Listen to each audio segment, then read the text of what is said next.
Well, India is set to head to the moon today. These live pictures show the rocket that carries the Chandrayaan2. It's a lunar lander. It's due to blast off in a few minutes' time at 2:43 p.m. local time, to be exact. We're getting these live images right now from the location there. That is, if everything goes according to plan. This is India's second attempt to launch the lunar probe after a technical glitch caused the mission to be aborted just 1 hour before launch last week. Chandrayaan2 is India's most challenging mission so far, a highly complex undertaking. The spacecraft should reach its destination in the second week of August, when it enters an elliptical orbit of the moon. Then it will approach the lunar surface. When the landing robot Vikram separates from the craft, the most exciting phase begins: India's first soft landing on the moon. The selected landing site is about 600 kilometers from the lunar south pole, a region of craters on the dark side of the moon. The blue markings here show frozen ice in craters, as spotted by satellites. Given the high plateau, the landing robot should touch down gently amid ancient rocks.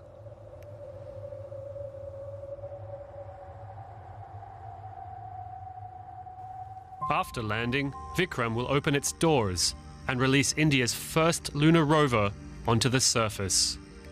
Small as a briefcase, it can travel up to 500 meters.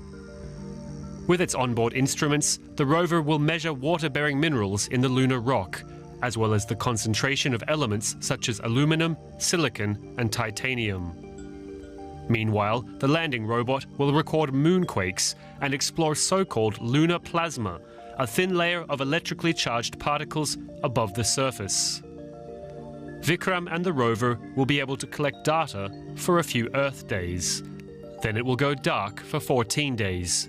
That's when the temperature drops to 160 degrees below 0 Celsius. The orbiter will spend a year gathering data about the moon. The objective is to fill in the gaps from India's previous mission. It has 8 measuring instruments on board. Their function is to investigate the moon's thin atmosphere and show which minerals and chemical elements make up its surface.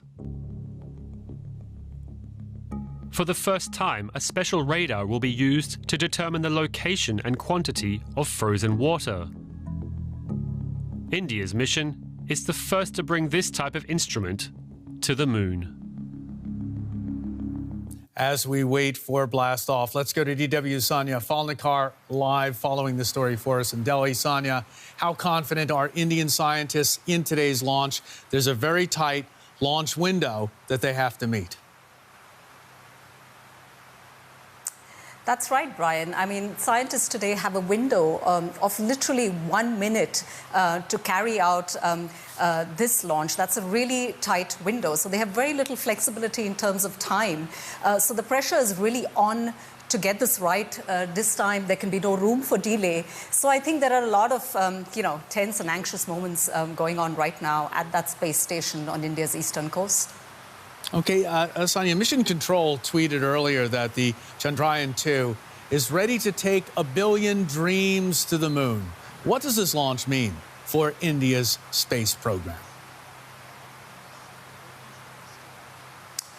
Well, so this is really India's most complex space mission to date. You know, the Chandrayaan2 will attempt a soft landing on the kind of yet unexplored, uncharted South Pole region of the moon. This has never been done before. If successful, India will really become only the 4th country in the world to carry this off after Russia and China. And of course, if this is successful, it will really propel India into rarefied company of, spacefaring nations like the US and Russia. And of course, it will be a huge technological achievement for India's space agency and a big boost, of course, for India's growing space ambitions. Okay, we're getting live images. We just want to look at them for a second, Sanya. We just passed, it's at 28, 27.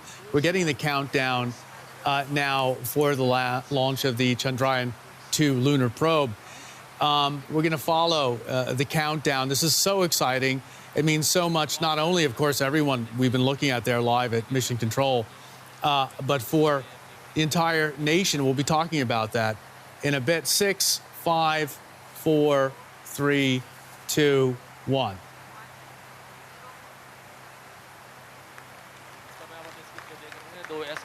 Plus 5 second दोनों का प्रज्वलन हो गया है और उसने 640 ton वाले mark 3 rocket नौगन को ऊपर की ओर लेके जा रहे हैं. We have a liftoff. We have a liftoff. Perfectly normal liftoff. Okay, we have liftoff. We're hearing that from Mission Control in the background. First stage performance normal.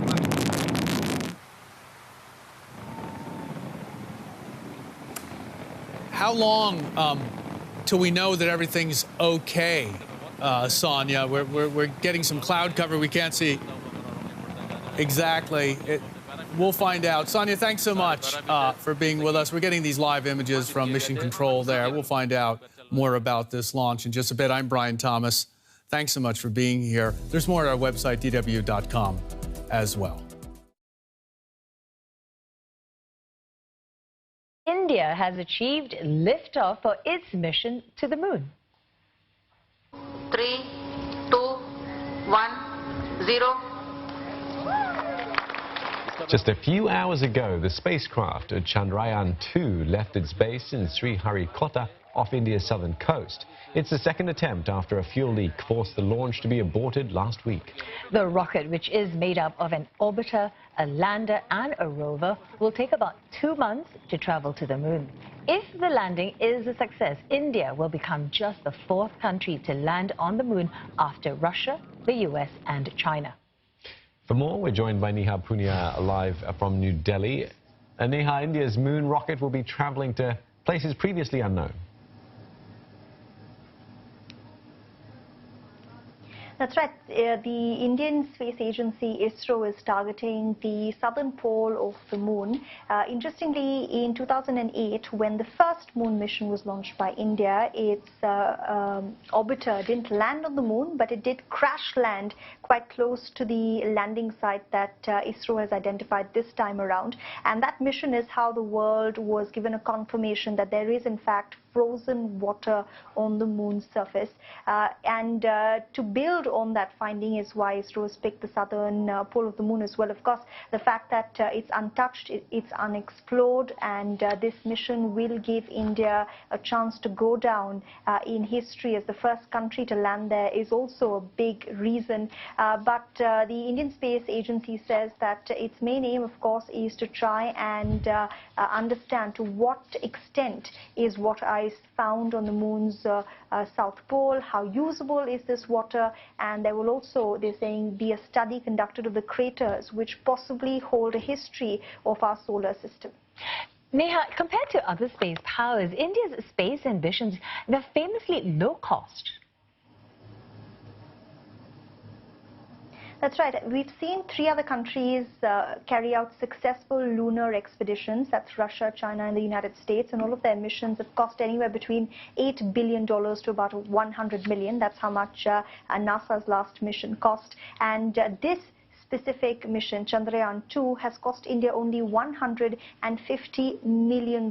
So a fraction of the cost of the global space programs we're seeing rolled out. And the reason for that is that everything that India has used in this mission, everything has been designed in-house, everything has been built indigenously, which has given India the reputation of being the center for low-cost space technology. And India is hoping to build on that. It's speaking of commercialization of its space arm, its reputation as a successful launch pad for many of other missions by NASA, China, Russia is well known. It wants to take this technology forward and be a part of the conversation where people are talking about colonizing the moon and also possibly using it as a staging area to carry out further deep space explorations. Well, thanks very much, Neha Punia, speaking to us from New Delhi. And that rocket is expected to land in the moon sometime in early September. 2, 1, 0. It's India's most ambitious mission to the moon yet, delayed by a week due to technical issues. The unmanned Chandrayaan-2 spacecraft blasted off from southern India on Monday. Today is a historical day for space and science and technology in India. China, Russia and the United States are the only nations to have made it to the moon. But India wants to explore uncharted territory, the South Pole, where they believe water exists in the form of ice. Once it gets there, Chandrayaan-2, whose name means moon vehicle in Sanskrit, will explore craters that could reveal fossilized information about the early solar system. On the ground, the excitement is palpable. We've been waiting for this launch for like a long time, but then it got delayed. So I take it like we're fortunate that it got delayed, so we're able to see this time. The project has cost $146 million, which India hopes will cement its position as the leading low-cost space power. It'll take about 47 days for the spacecraft to arrive at its destination, and a little longer before we find out if India has discovered something about the moon no one else has before.